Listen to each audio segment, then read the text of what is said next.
Nathan's parents were well-known socialites in the city. They had raised him in a world of privilege and high expectations.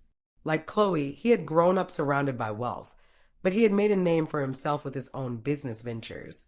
His parents, especially his mother, were always trying to push him toward an arranged marriage with someone they deemed suitable. Most recently, they had been pressuring him to meet the daughter of Mr. Kehlani, the richest man in the city.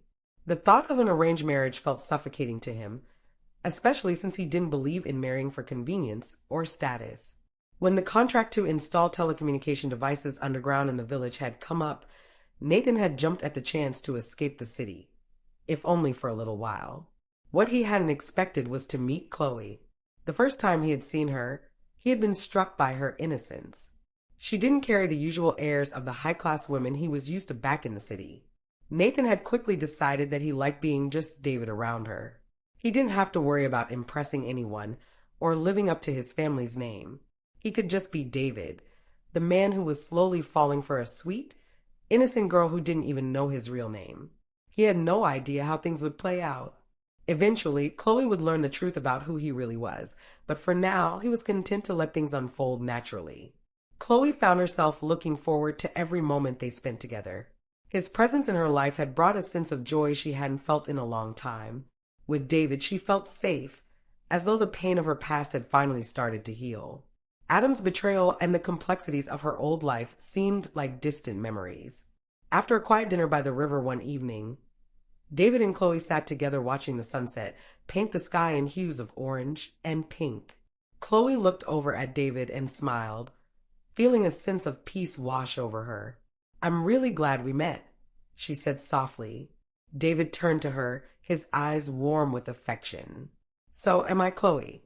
Chloe glanced up at David, her heart fluttering, and without thinking, Chloe leaned in just slightly, and David, feeling the same pull, closed the small distance between them. Their lips met in a soft, gentle kiss. When they finally pulled apart, Chloe blushed, her heart racing. David smiled at her, his hand brushing a strand of hair away from her face. David enjoyed his time with Chloe. He knew that his time in the village couldn't last forever. The project was nearing its end, and soon he would have to return to the city. One evening, as they walked together through the village, David knew it was time to tell Chloe the truth, or at least part of it. "I need to talk to you," he said, his voice serious. Chloe looked up at him, sensing that something was on his mind. "What's wrong?" David took a deep breath. "I have to leave the village soon. There's a job opportunity in the city, and I can't pass it up." Chloe's heart sank at his words. "Leave? For how long?" "I don't know," David replied, honestly. "But it's important. I've been putting it off for a while, but I can't stay here forever." Chloe looked down at the ground, her heart heavy with the thought of him leaving. She had grown so attached to him, and the idea of him leaving the village left a hollow feeling in her chest. "I'm going to miss you," she whispered. David smiled gently, reaching for her hand. "You don't have to miss me." Chloe looked up at him, confused. "What do you mean?" David hesitated for a moment, then spoke softly. "Come with me. There's nothing for you here in this village. You could have a better life in the city." Chloe's eyes widened in surprise. "Come with you?" "Yes," David said, his voice filled with sincerity. "You don't have to stay here." Chloe walked quietly beside David, her mind spinning with the offer he had just made. Leave the village and go with him to the city. Part of her longed to be with David. But the city he was speaking of wasn't just any city. It was the same city she had left behind. Was she ready to go back? David squeezed her hand gently as they walked. "I know it's a lot to think about, but we could have a good life together. I don't want to pressure you, but I don't want to leave you behind." Chloe smiled weakly, her heart torn. "I'll think about it," she whispered. "I just need some time." David nodded, his face soft with understanding. "Take all the time you need. Just know that whatever decision you make, I'll support it." Chloe had finally made a decision. She had spent days thinking about David's offer to move to the city with him. It was a big step, and she knew that returning to the city meant facing everything she had run away from. But she couldn't deny how much she loved David, and the thought of starting a new life with him excited her. She was ready. But just as she had made up her mind to follow him, everything changed. It happened one afternoon when Chloe had gone to meet David for a walk. They had planned to spend the day together, enjoying the simple pleasures of the village. But when she arrived at their usual meeting spot, she found a group of men standing around a large truck loading equipment. Confused, Chloe approached one of the workers. "What's going on?" The man looked at her, then nodded toward David, who was standing nearby overseeing the work. "We're packing up the equipment for the project. Almost done here." Chloe's heart skipped a beat. "What do you mean, packing up?" Before the man could answer, another worker nearby spoke up, glancing at her curiously. "You didn't know. Mr. Nathan is the one running the whole operation. He's the owner of the company." Chloe felt her world tilt. "Mr. Nathan," she whispered, barely able to form the words. The worker nodded. "Yeah, Nathan Levine. He's the boss. He's been overseeing the installation here for weeks." Chloe's heart pounded in her chest as she tried to process what she had just heard. Nathan Levine. The name sounded familiar, almost too familiar. Suddenly, everything clicked. David wasn't just a construction worker. He was Nathan Levine, the self-made tech billionaire. And he had been hiding his identity from her all along. Chloe stood frozen, her thoughts racing as Nathan walked over to her. He could see the confusion and hurt in her eyes and knew that his secret was out. "Chloe, let me explain," he said softly, reaching out for her hand. Chloe took a step back, her mind spinning. You're Nathan Levine, a tech billionaire." Nathan nodded, his face filled with regret. "Yes. I didn't tell you because I didn't want you to treat me any differently. I wanted you to see me for who I really am. Just Nathan." Chloe's heart ached with the realization that the man she had fallen in love with had been lying to her, but at the same time, she understood his reasons. After all, hadn't she been hiding her own secret as well? Tears filled her eyes, but she forced herself to speak. "Why didn't you tell me sooner?" Nathan stepped closer, his voice sincere. "Because I didn't want to lose you. I didn't want you to see me as some rich guy who's used to getting what he wants. I wanted you to see me, just me." Chloe looked into his eyes and saw the honesty there. He wasn't like Adam. He wasn't trying to manipulate her or use her. He had kept a secret because he wanted something real, just like she had. After a long pause, Chloe nodded. "I forgive you," she whispered, her heart softening. "I understand why you did it. I would have done the same thing." Nathan let out a breath of relief, pulling her into his arms. "Thank you." Chloe held him close, feeling the weight of her own secret pressing down on her. She knew that soon she would have to tell him the truth about who she really was. But for now, she decided to wait. "We'll talk about everything when we get to the city," Chloe said softly, her mind made up. They would face the truth together, one step at a time. Chloe and Nathan Levine returned to the city. As they entered the sprawling urban landscape, Nathan's demeanor changed slightly. He was more serious, more thoughtful, and Chloe could tell he was worried about something. She tried not to let it bother her too much, but she couldn't shake the feeling that something was waiting for them. Something she wasn't prepared for. It wasn't long before her fears were confirmed. Nathan had told Chloe that he wanted her to meet his family. He was serious about their relationship and wanted her to be a part of his life. Chloe, although nervous, was excited about the idea. But when they arrived at Nathan's family home, things quickly took a turn for the worse. Nathan's parents, Mr. and Mrs. Levine, were not what Chloe had expected. Mrs. Levine, in particular, seemed to eye Chloe with suspicion from the moment she walked through the door. "Mom, Dad, this is Chloe," Nathan said, his voice filled with pride and affection as he introduced her. Chloe smiled warmly, but her heart sank as she noticed the coldness in their expressions. Mr. Levine didn't even try to hide his disapproval. His lips pressed into a thin line as he looked her up and down. "And where exactly is Chloe from?" Mrs. Levine asked, her tone sharp and dismissive. Nathan took a deep breath, ready to defend Chloe. But before he could speak, Mr. Levine cut in. "She's from some village," he said, waving his hand dismissively. "A poor orphan, from what I hear. Come on, Dad. I can't believe you have been keeping tabs on me. Mr. Levine continued, his voice growing colder with each word. Nathan, we've talked about this. You need to marry someone suitable. Someone who comes from a family like ours. We've already told you that the daughter of Mr. Kehlani is the perfect match. Not this. Chloe's breath caught in her throat. They were talking about her as though she weren't even there, as though she were nothing more than an inconvenience. Her mind raced, her heart breaking with every second that passed. The daughter of Mr. Kehlani. Did they mean her, Chloe Kehlani?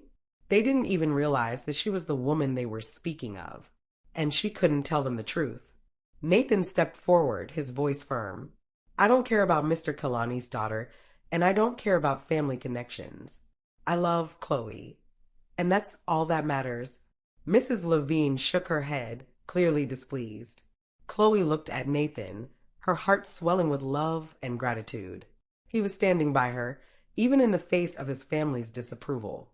Nathan turned to Chloe, his eyes filled with concern. Are you okay? Chloe forced a smile.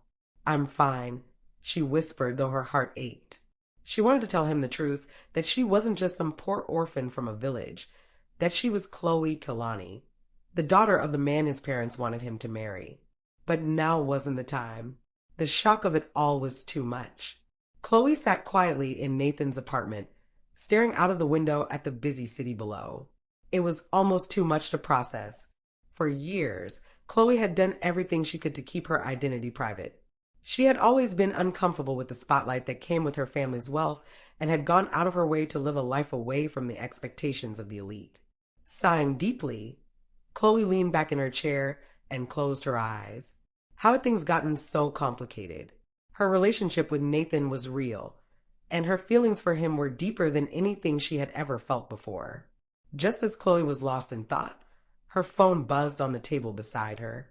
She glanced at it, expecting a message from Nathan, but her heart skipped a beat when she saw the caller ID.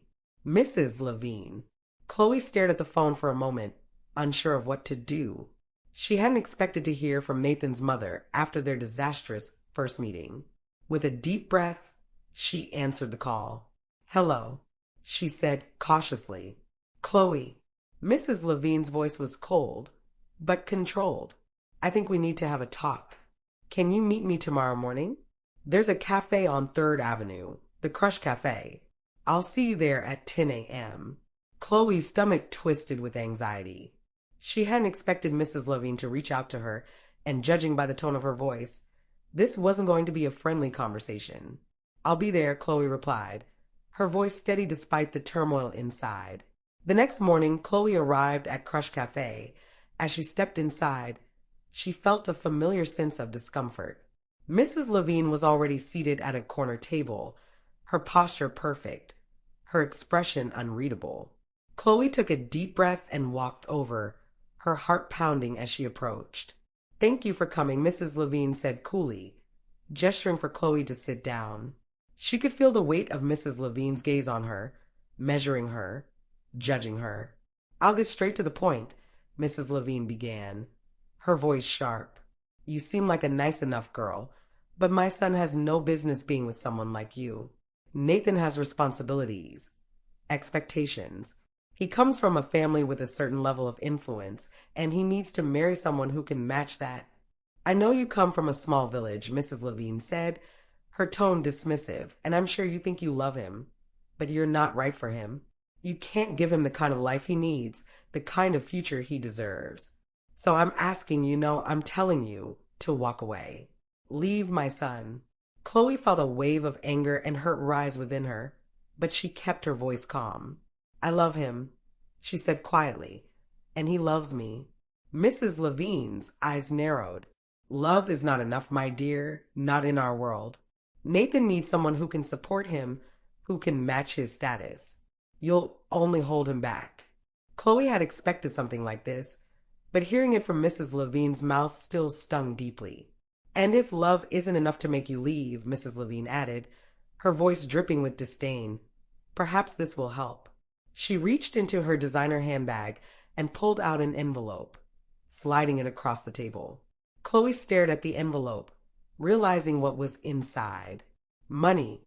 I'm offering you this to go away. Mrs. Levine said coldly. Take it, disappear, find someone else. You don't belong in my son's circle. Chloe's eyes remained fixed on the envelope Mrs. Levine had slid across the table. She had expected disapproval, but this, being offered money to disappear from Nathan's life, was beyond anything she could have imagined. Slowly, Chloe lifted her gaze to meet Mrs. Levine's cold, expectant eyes. I don't want your money, Chloe said firmly, pushing the envelope back across the table. You can't buy me off. Mrs. Levine's expression hardened, and her lips thinned with frustration. Do you honestly think you can give him what he needs? Nathan has a future ahead of him, one that involves a woman of substance, of class. You're nothing but a poor orphan from a village. You have nothing to offer him. Mrs. Levine stood up, her patience clearly wearing thin. This is your last chance, she said sharply. Take the money and leave, or you'll regret it. It was time to reveal the truth. She had hidden who she was for so long. But this was no longer just about protecting her anonymity. This was about fighting for the man she loved and for the future they both deserved. With a deep breath, Chloe pulled out her phone and dialed the familiar number of her parents. Chloe, darling, is everything okay? Mrs. Kehlani asked, her tone concerned. Mom, I've fallen in love, Chloe confessed, her heart pounding as the words spilled out. And the man I've fallen in love with is Nathan Levine, the same Nathan you and Dad wanted me to marry. But he doesn't know I'm Chloe Kehlani. He thinks I'm just a girl from a village, an orphan. His parents. Chloe's voice caught in her throat. They don't want him to be with me. Chloe, darling, you've always done things your way, and we've always respected that. But if you love this man, if you truly want a life with him, then you need to tell him the truth. He deserves to know who you are, and you deserve to be loved for all of who you are, not just part of it. Chloe's eyes welled with tears, but she smiled softly, her mother's words offering her the reassurance she needed. Thank you, Mom. I'm going to tell him everything. I just hope it's not too late. Tonight was the night she would finally reveal everything, not just to Nathan, but to the world. Nathan had invited her to the charity auction, a high society event that was one of the biggest nights of the year for the city's elite. When he asked her to come, she had felt a rush of both excitement and dread. She loved Nathan deeply, but she had been hiding a part of herself for so long that the weight of her secret had become unbearable. For weeks, she had struggled with how to tell him the truth, that she wasn't just some girl from a village, but Chloe Kehlani, the daughter of the wealthiest man in the city. And as the car pulled up to the grand venue, Chloe took a deep breath and smoothed down the elegant dress she was wearing. The driver opened the door, and Chloe stepped out onto the red carpet leading into the ballroom. Elite guests arrived in glamorous gowns and tailored suits, flashing smiles for the cameras as they entered the event. Chloe took a deep breath, trying to calm her nerves. She wasn't used to being in the spotlight like this, but tonight she would have no choice. As she made her way into the ballroom, the sight of Nathan waiting for her by the entrance made her heart skip a beat. You look stunning, he said, taking her hand and bringing it to his lips. Chloe smiled, though her nerves remained just beneath the surface. Thank you, she whispered. You look amazing, too. Together, they made their way through the grand hall. The auction began with a flurry of activity. The room buzzed with energy, but Chloe's mind was elsewhere. She felt the weight of her secret pressing down on her, and she knew the time was coming. Then, as the auctioneer called for a brief intermission, the host of the event, a famous socialite, stepped forward with a bright smile. Ladies and gentlemen, she began, we are honored to have some very special guests with us tonight. Please welcome Chloe Kehlani, daughter of Mr. and Mrs. Kehlani, who have been key supporters of tonight's event. As Chloe stood and made her way toward the stage, a ripple of surprise passed through the crowd. As she took her place beside her parents, the shock on Nathan's parents' faces was very obvious. Mr. and Mrs. Levine looked utterly stunned. Nathan, meanwhile, stood frozen, his eyes wide with disbelief as he watched the scene unfold before him. Chloe wasted no time. She quickly made her way toward Nathan, her heart racing as she approached him. Nathan, she said softly, reaching for his hand. I need to explain. Without a word, Nathan led her outside, away from the prying eyes of the guests. They stepped onto a quiet terrace where the cool night air hit them both, and Chloe felt the weight of the moment settle over her. I'm sorry I didn't tell you sooner, Chloe began, her voice trembling slightly. I never meant to deceive you. I just didn't know how to tell you the truth. When we met in the village, I was trying to live a simple life. I didn't want anyone to know who I really was, especially not you. I wanted to find love, real love, not based on wealth or status. Nathan stared at her, still processing the truth. So you're the Chloe Kehlani, the one my parents have been talking about. Chloe nodded, her eyes filled with emotion. Yes, I didn't know who you really were either, not at first. But once I found out, I didn't know how to tell you. I was afraid you'd think I was hiding it on purpose. Nathan let out a long breath. This is a lot to take in, but I get it. Chloe blinked in surprise. You're not upset. Nathan smiled, reaching for her hand. Chloe, I was pretending to be someone else when we met too, remember? Chloe's heart swelled with relief and love as Nathan pulled her into his arms. So we're both guilty, she said softly, resting her head against his chest. Nathan chuckled, pressing a kiss to the top of her head. I guess so. They stood there for a moment, wrapped in each other's arms. They were just Chloe and Nathan, two people who had found love in the most unexpected way. I love you, Chloe whispered, looking up into his eyes. I love you too, Nathan replied, leaning down to capture her lips in a soft, tender kiss. Inside the ballroom, the mood had shifted. Mr. and Mrs. Levine, who had been so adamant about keeping Chloe away from their son, now approached her parents with sheepish smiles. We had no idea, Mrs. Levine said, her voice filled with regret. We're so sorry for the way we treated your daughter. We misjudged her completely. Mr. Kehlani smiled warmly. No harm done. What matters now is that they found each other, and that is what we intended all along. As the families reconciled, the news of Chloe and Nathan's engagement spread through the room, filling the air with excitement and joy. A few months later, Chloe and Nathan stood hand in hand at their wedding, surrounded by their loved ones. They had found love, the kind of love that saw beyond appearances and into the heart. As they exchanged vows and kissed under the bright sky, they knew that they had learned a lesson that would stay with them for the rest of their lives. Never judge someone based on appearances, because sometimes the most precious treasures are hidden in the most unexpected places. And so they began their new life together, united by love, trust, and the knowledge that they had found something real.